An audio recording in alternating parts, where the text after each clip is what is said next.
Hello YouTube viewers, आज मैं आपको इस वीडियो में बताने जा रहा हूँ कुछ ऐसी टॉप 5 जॉब्स जिनकी डिमांड आने वाले सालों में बहुत ही ज़्यादा रहेगी और साथ साथ में उनकी ग्रोथ भी उतनी रहेगी with your job security and highest pay out.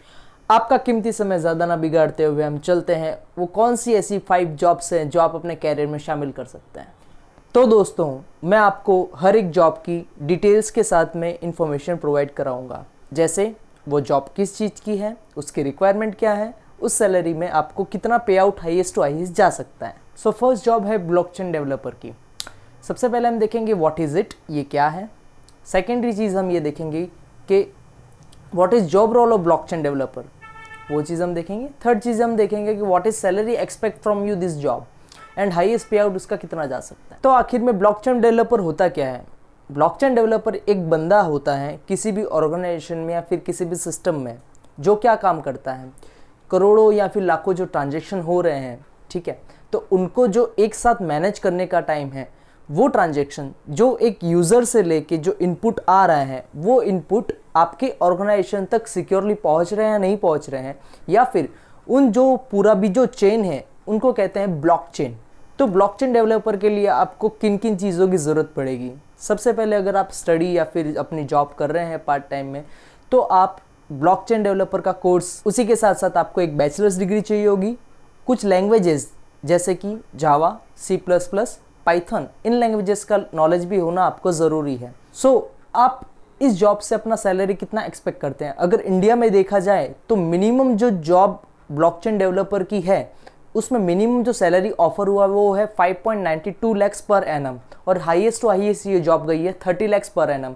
Means करीबन आपको ये जॉब कुछ 2 या 2.5 लाख जैसा पर मंथ के हिसाब से पड़ जाती है अगर आप बहुत ही एक अच्छी एक्सपीरियंस ब्लॉकचेन डेवलपर हैं।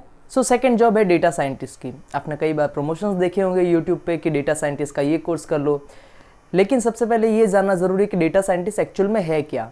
अब किसी भी कोई भी ऑर्गेनाइजेशन है बड़ी, चाहे वो इंश्योरेंस कंपनी हो चाहे वो बैंकिंग कंपनी हो, तो उनके पास क्या होता है, काफ़ी स्ट्रक्चर्ड और अनस्ट्रक्चर्ड डेटा आता है।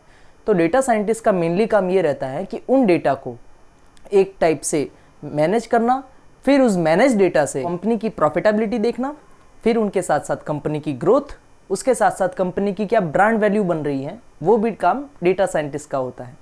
सो डेटा साइंटिस्ट की जॉब के लिए आपको किन किन चीज़ों की ज़रूरत पड़ेगी? फर्स्ट है कि मास्टर्स आपका होना चाहिए, चाहे वो टेक्नोलॉजी में हो या फिर IIT में हो या फिर किसी भी चीज़ों में आपका मास्टर्स होना कंपलसरी है। उसी के साथ साथ आपको कुछ कंप्यूटर लैंग्वेजेस जैसे कि ऑरेकल, SQL, SQL जिसको भी कहते हैं, उसके साथ साथ पाइथन का आना बहुत ही ज़रूरी है। बिकॉज के डेटा साइंटिस्ट एक ऐसा बंदा होता है जो कंपनी की ब्रांड वैल्यू के साथ साथ कंपनी का आगे का फ्यूचर क्या होगा वो भी निर्धारित उसके ऊपर ही होता है। सो डेटा साइंटिस्ट की सैलरी के बारे में हम जानेंगे कि डेटा साइंटिस्ट की सैलरी कितनी होती है।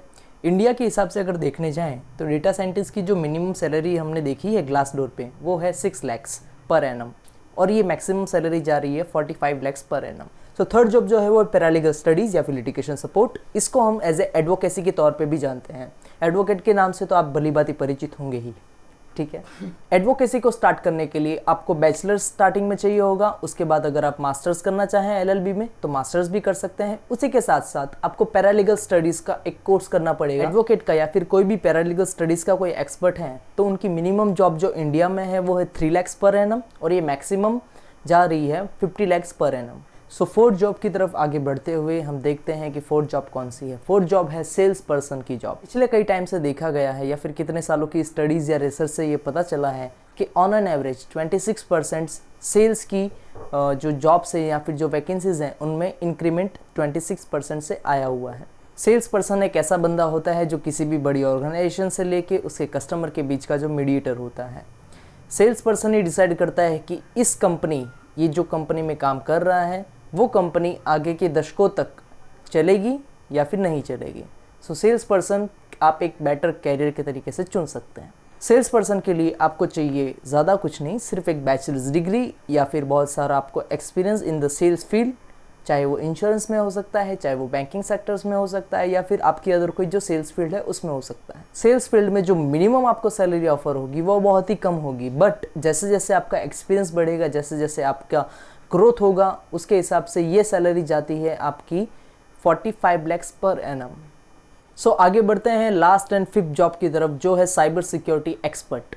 साइबर सिक्योरिटी एक्सपर्ट क्या होता है? किसी भी कंपनी की सिक्योरिटी होना बहुत ही मैंडेटरी होता है। जिसका सिस्टम पूरा जो मैनेज करता है उसको कहते हैं cyber security developer. Cyber security developer का मेन काम ये रहता है कि अगर कोई भी यूज़र उनकी साइट्स पे आके या फिर उनके सिस्टम को जो एक्सेस कर रहा है उनके हिसाब से कोई वहाँ पे हैकिंग ना हो जाए या फिर कोई फ्रॉड ना हो जाए, वो टोटली सिस्टम जो मैनेज करता है वो साइबर सिक्योरिटी एक्सपर्ट होता है।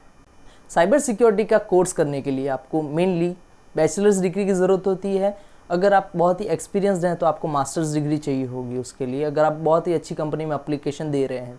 उसी के साथ साथ आपको लैंग्वेजेस में जावा, पाइथन, C++, SQL ये सब भी आना बहुत ज़रूरी है।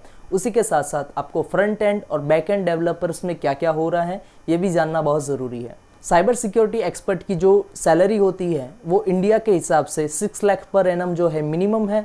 मैक्सिमम ये पैकेज जो गया है वो 80 लाख पर एनम के हिसाब से गया है। सो गाइज, हमने देखी कि टॉप 5 जॉब्स ऐसी कौन सी है जिनमें आप अपने अपने कैरियर में शामिल कर सकते हैं। I hope this information will be useful to you and इसी के साथ साथ मैं आपको अपना बेस्ट ऑफ लक कहना चाहूँगा आपके आगे के फ्यूचर कैरियर के लिए।